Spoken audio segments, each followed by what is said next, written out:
Welcome back to AM Northwest. Our childhood wounds shape our adult life, impacting everything from relationships to self-worth. Here to share how we can heal that trauma, we welcome the author of Embrace Your Shadows, certified intuitive counselor and life coach, Christina Prokos. Good morning, Christina. Good morning. Thank you for having me. Let's talk first, though. What inspired you to write this? Honestly, my clients did. They were the original inspiration. I've been doing this for over a decade, and they really just wanted a place to put the work and also something that they could have as a guide and as a tool for them as they're navigating through their own journey and process, and also be able to offer something for anyone who was going through something that they needed added support in as far as their emotions or just even understanding what the inner child is all about. What does it really mean then to embrace your shadows?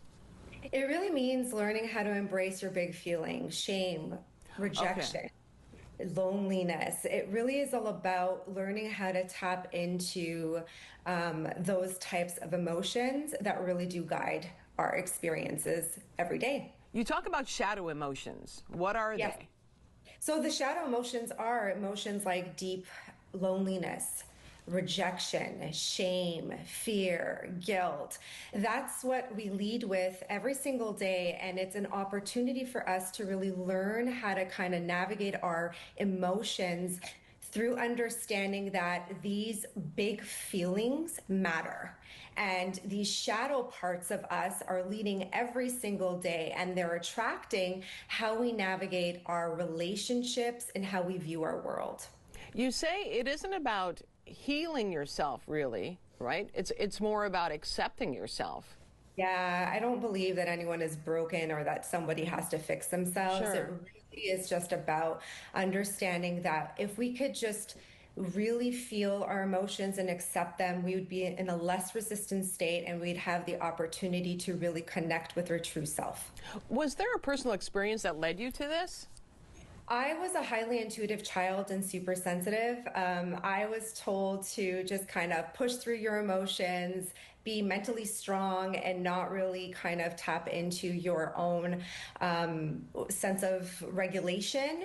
And shadow work helped me kind of dive into that aspect within myself. So it gave me the opportunity to really learn more about my intuition and my sensitivities and not push them away. So yeah, growing up, it was hard, but shadow work really gave me the opportunity to find the light in my true self. I am curious, and I've talked about this with girlfriends of mine, but isn't it interesting how, say, 3 kids can grow up with the same family and have the same traumas, experience the same traumas, death, also, sexual abuse, all of that stuff, and each child becomes a very different adult and experiences those traumas differently and handles them differently. Absolutely. We do have dysfunctional family dynamics. Yeah. And we are originally in each family unit assigned a specific role, whether we like it or not, like the fixer or the peacekeeper or the scapegoat. And it is very common for us to adapt our trauma in a completely different way based on what our dynamics are and the role that was given to us in our own childhood experiences. That's why it's so hard when you've got all these children in these dynamics and they're all experiencing the same thing, but they're expressing it in a completely different way based on that role that was assigned to them from their child. Yeah.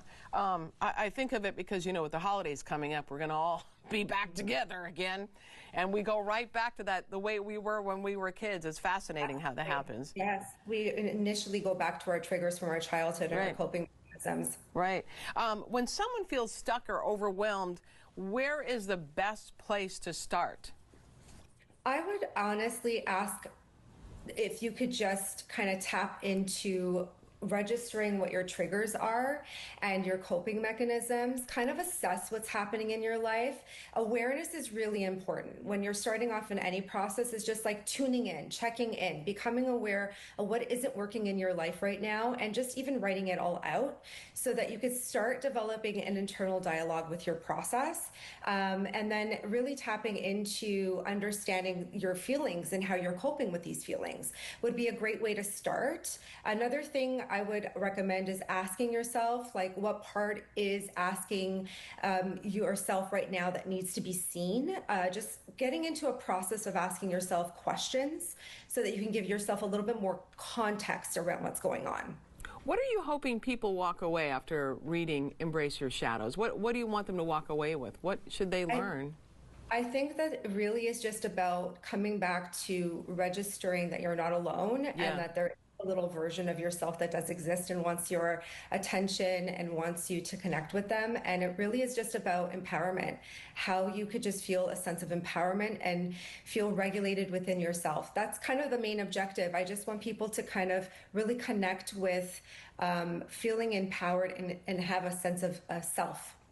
Absolutely. We want to tell everyone the book again is entitled Embrace Your Shadows. Christina Prokos, thank you so much.